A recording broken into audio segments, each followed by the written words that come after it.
Hello and welcome to a KCC TV special edition. Special edition, Ben? Yes, in fact, it's a celebrity special edition. And who's our celebrity? Our celebrity is Ned Boulting. Super well-known cycling commentator. If you've ever watched the Tour de France on ITV, then you've definitely listened to Ned Boulting.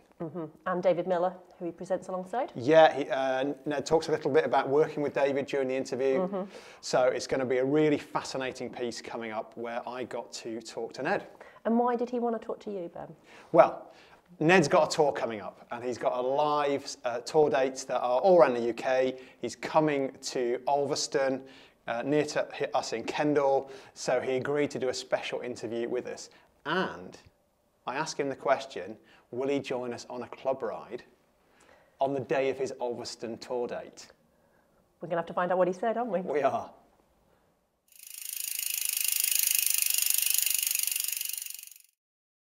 So Ned, thank you so much for joining us on KCC TV. We've got some. What's unbelievable? A cycling club with a TV station. What? Well, I mean, they say cycling is the new golf, but that's taking it a bit too far, isn't it? You got your own TV station. Well, it goes out on YouTube, so you can't. It's not broadcast via the aerial, but it is a TV show that goes out near enough every month. Wow! And we have got 800 members, so there's a lot of people watching it. Hello, everybody watching it. This is a first. Yeah. I mean, not quite as big as an audience as you're used to, Ned. But so first question is from Paul, who says, two parts to it. He says, what was the hardest ever tour? And have you ever watched in genuine horror at the suffering of the riders? Oof, yeah. I mean, blimey, I remember the first, well, to deal with the second part of that question, first off, I guess that the first Tour de France I witnessed, that I covered, was in 2003, 20 Tours de France ago, actually. It was, I mean, for those of you with a good memory, I'm probably telling you stuff you already know, but for those of you who maybe need a bit of a reminder, it was an amazing race because it featured stuff like Lance Armstrong cutting the corner on the descent into Gap after Joseba Bellocchi had crashed in front of him. And it featured Lance Armstrong catching his handlebars on the musette being held out by the side of the road, that kid on Les Ardiden slapping down really hard and then, in a fury going off and winning that stage. So it's a really dramatic race. But it was my first experience of the Tour de France. And I remember on stage one, it started with a prologue. So stage one was the first sort of proper stage. It was going to end in a big bunch sprint. I remember the most almighty crash in the final kilometre that brought down, it was one of those high-speed crashes that brought down well over half the bunch. And I'd never seen anything like it. I mean, the violence of that sport, and the lack of protection that these riders have and just a thin layer of Lycra, I couldn't believe it. Nothing prepared me for witnessing that, and obviously I've seen it multiple times since then.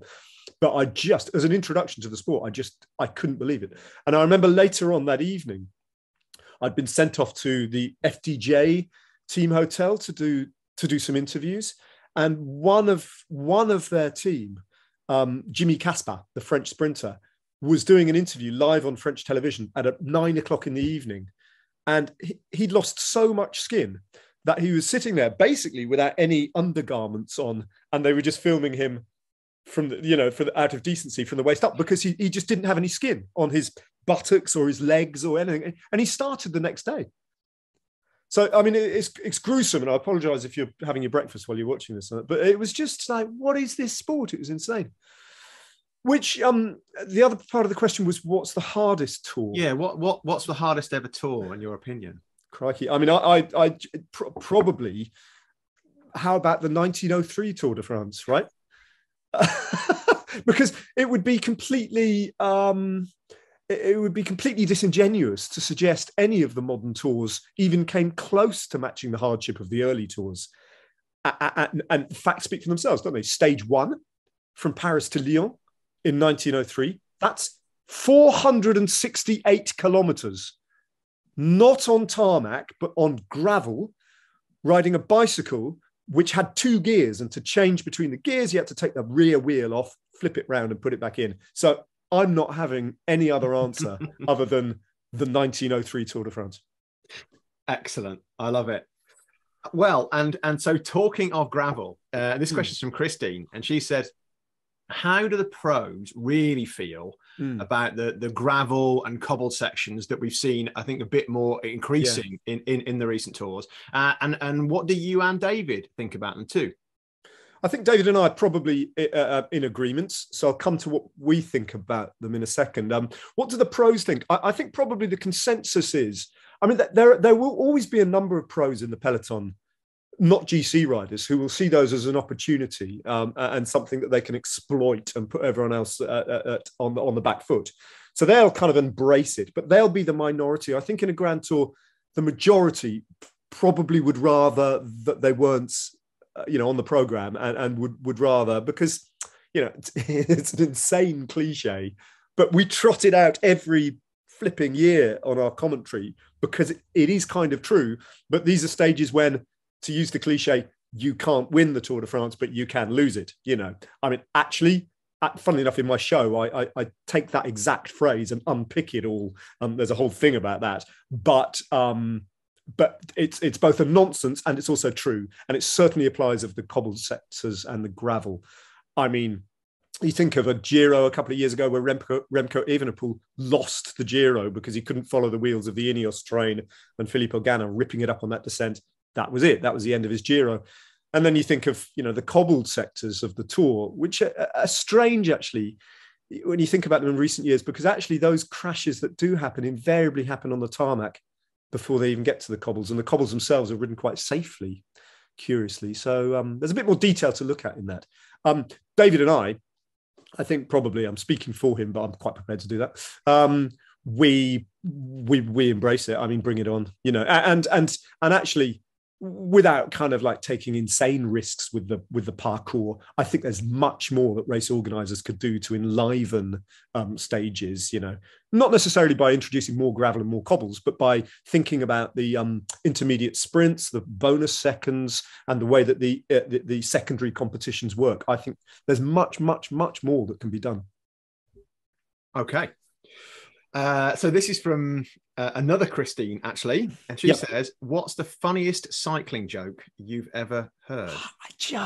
As soon as I hear questions like that, I instantly, it's like being asked, and I'm often asked, what's the most amazing day of racing you've ever seen at all? And as soon as I get that question, I go completely blank. Like I can't remember a single day of racing.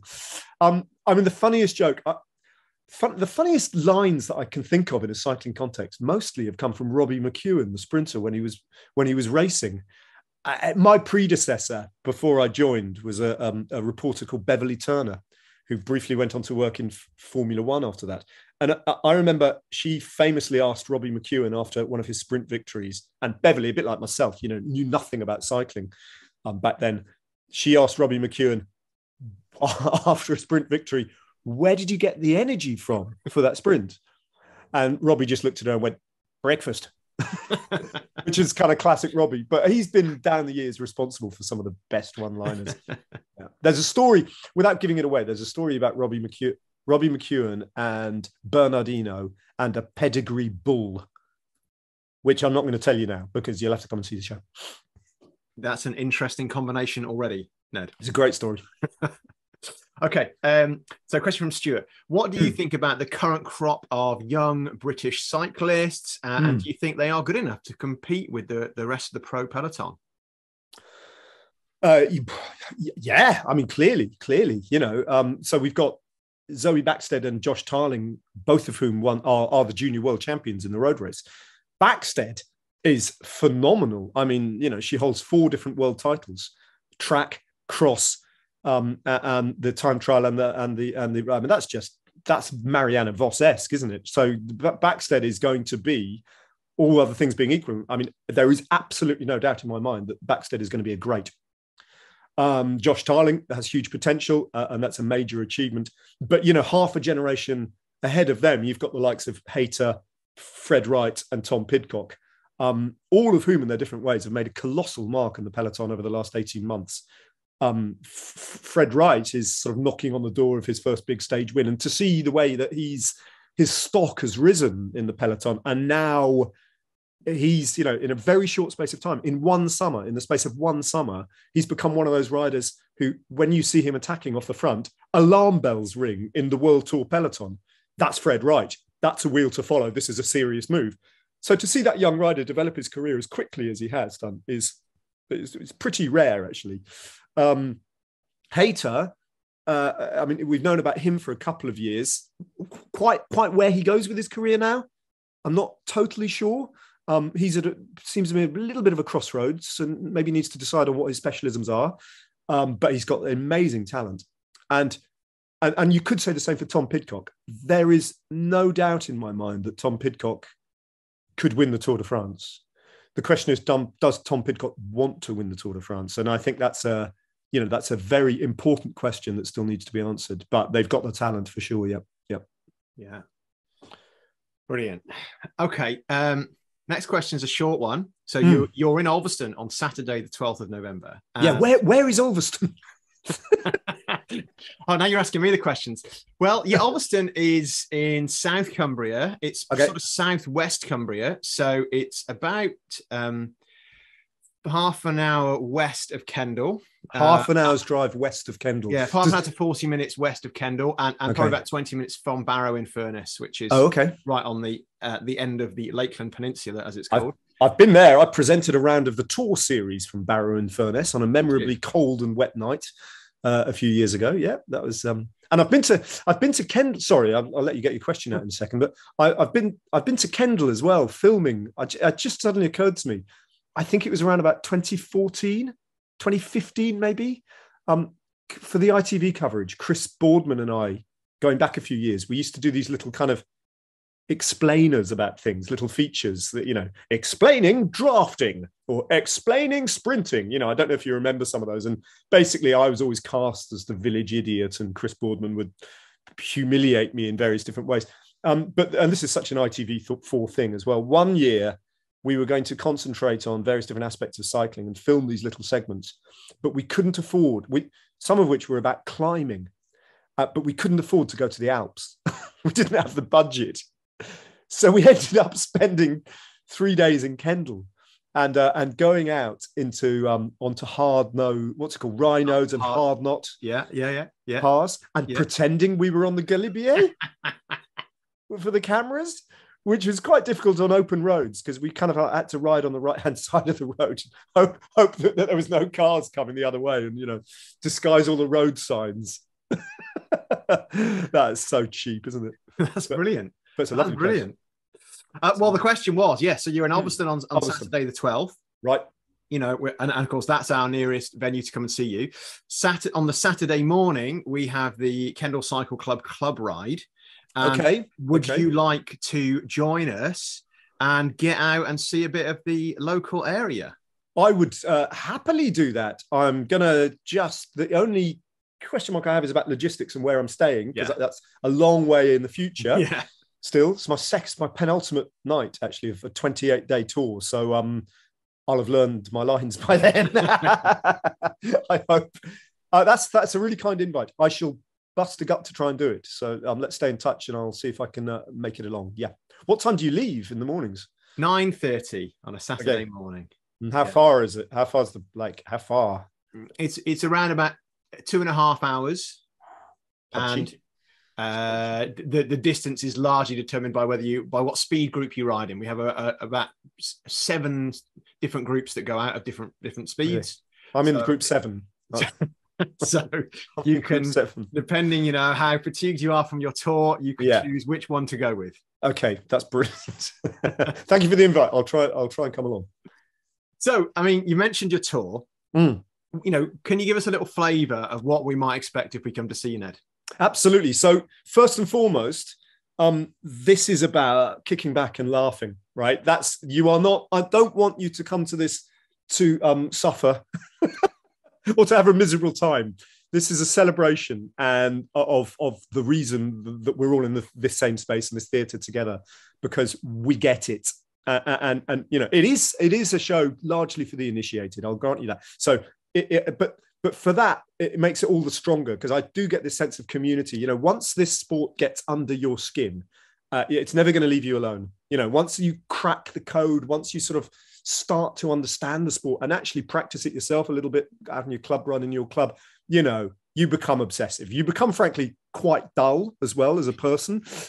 So this is like, this evening is for you to sort of kick back and laugh at yourselves, and also drop your jaw in astonishment about what the Tour de France specifically is and what it's always represented. So we'll delve into some of the mad history of the Tour de France, particularly in the first half of the evening. And the second half of the evening, and this is particularly important this year, I think, we're just going to celebrate the 2022 Tour de France and the two characters, well, the three characters in particular who lit it up.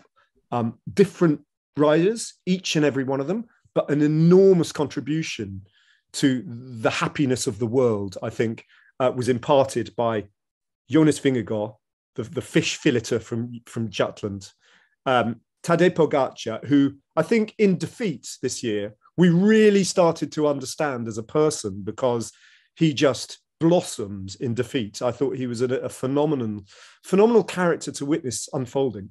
And then in particular, Wout van Aert, because genuinely, I think that Wout van Aert's ride this year, with the stage wins, with winning the green jersey so comfortably, it was embarrassing, with almost accidentally winning the polka dot jersey, and at the same time, on 2 or 3 occasions, rescuing the yellow jersey,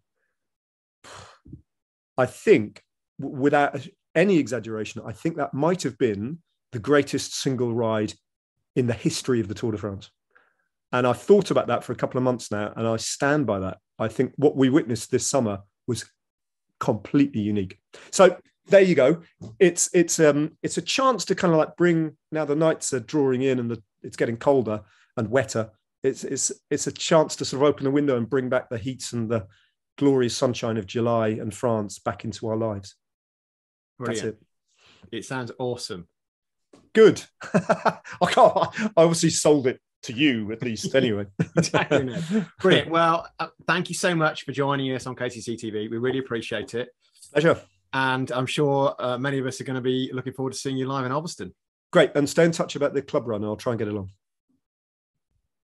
So, fingers crossed that Ned can join us on the club ride. Let's hope we get those logistics sorted. Yeah. And Karen, I know you have a different opinion on which was the hardest Tour de France. Well, yes. Well, I think the question you asked him was, what was the hardest tour? Yes. Yeah. True. And I'm going to stick my neck out here. I'm going to go against Ned Boulting's You're going to disagree with Ned Boulting? Okay. But actually, there's this book here called Riding in the Zone Rouge, and it's about a tour that was called the Tour of the Battlefields. And it took place in 1919, the end of the First World War. And it was a 2,000-kilometre tour. And it was across the battlefields. There was snow, there was sleet, and virtually all the participants had just come from fighting, and they were riding across the same land that they just sort of fought against their friends and family who had died. And it says here, the race was so tough that only 21 riders finished, and it was never staged again. Wow. So yeah, so these early riders, whether it was 1903 or 1919, these riders were something else, weren't they? Absolutely. Yeah, and remarkable. I know that in Ned's tour, he's going to talk a lot more about the history of the tour, and you know, that's a big part of his show as well. So it's going to be fascinating to hear more about that. So we are putting details for how to get tickets for Ned's live tour in the links to this show underneath on YouTube. So click on those to find out where you can see Ned and buy some tickets.